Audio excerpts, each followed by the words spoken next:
Bum tara. Bum tara. Wow, ang galing mo pala yun. Mga ano pala to, mga selosa. Mga selosa.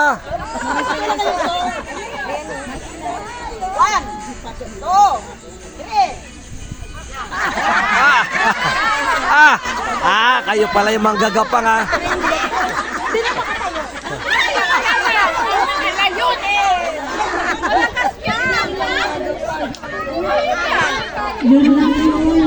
Dapat kasi, hoy. Dapat yung speaker na cellphone tinutok sa mic. Okay na to, Tin. Wala eh. Ito na, magpe-present na ang pangapat na grupo. Group 1, pakihawak yung ating Anong group kayo? Grabing group yan. Group AA. tagahawak, group 1. Group AA. Ay, Eto nang babantay. Yung audience, tinatakpan naman ng audience. Wag niyong kalungan, magpe-present sila. Roll call muna tayo, attendance. Sige. Leader, ako yon si Miriam, 4K Black to Hoa. Secretary, Cherry Irene. B. Diwa Banyeska.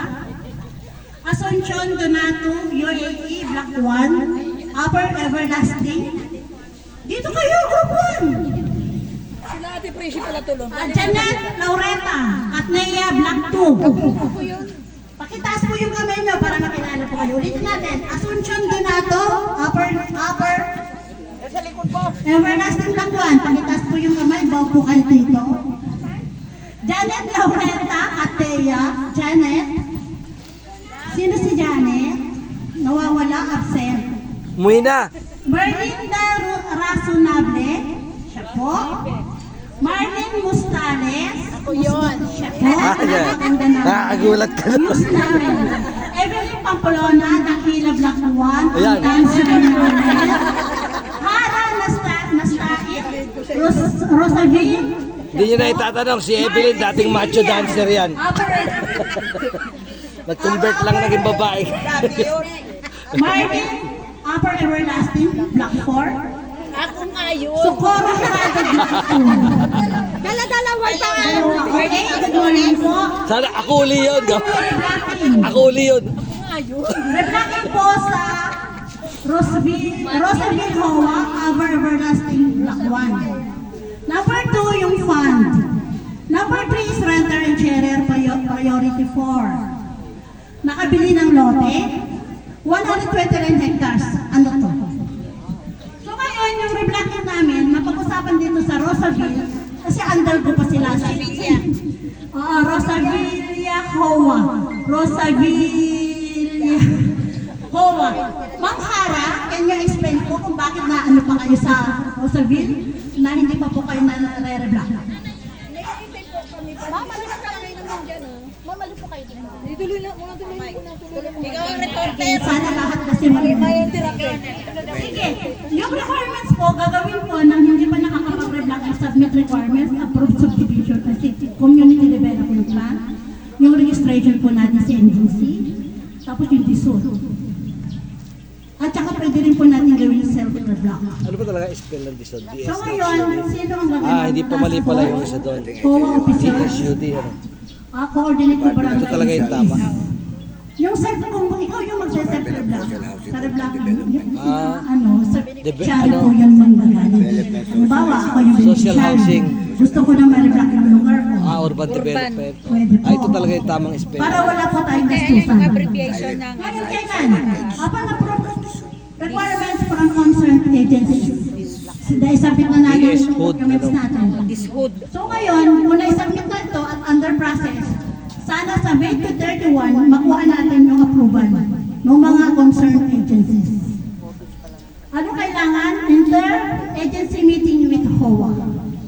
Yung sinasabi po namin inter-agency meeting, yan po yung sa kapulisan na, yung federation natin, yung HOA natin, yung beneficiary natin, yung barangay natin, at saka yung kapulisan na magbabantay kung may kaguluhan. Number 2, yung fund, maniningil ng HOA. Atik na yun eh. Sino maniningil ng ano, ng monthly dues? HOA officers and members. Sana naman, pagdating na 31, lahat ng mga utang nila previous hanggang 1998, makapagbayad na ng 2024. Dami pa utang, Ng 20 pesos. So, ang target na requirement sa amin is May 31, makasisingil sila. Sino assessment letter? Magpapadala na assessment letter.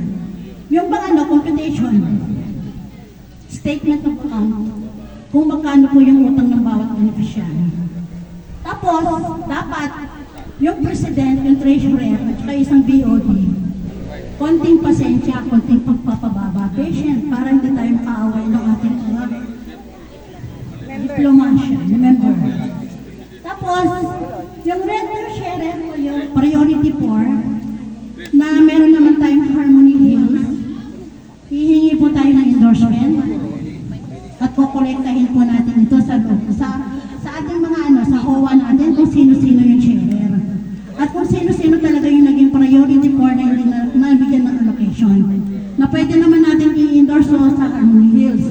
Sino ang gaganap? HOA officers, makikipag-usap po sa Federation para meron po tayo magawa ng endorsement para dito po. Ngayon, kailangan na kung malikong na natin yung mga anak natin na nasa lupa ng pamamahay natin na po yung sharer. Tapos yung mga priority 4 na hindi po nabigyan ng allocation, makuha po sa natin lahat yung datos sa May 31. Pagkatapos nun, magmi-meeting sa NGC at para doon sa karagdagan requirements.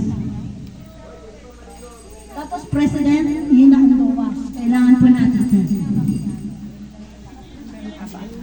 Hiningal na. Nakabili ng lote.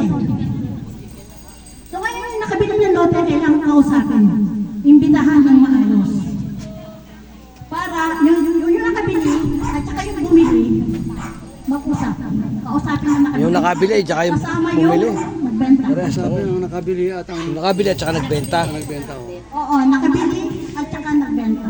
Yung HOA officers pa rin ang gaganap at saka mamamagitan dito ang board o kaya yung presidente ng ASAPO at ang federation para malaman po natin kung ano ang kailangan natin dito.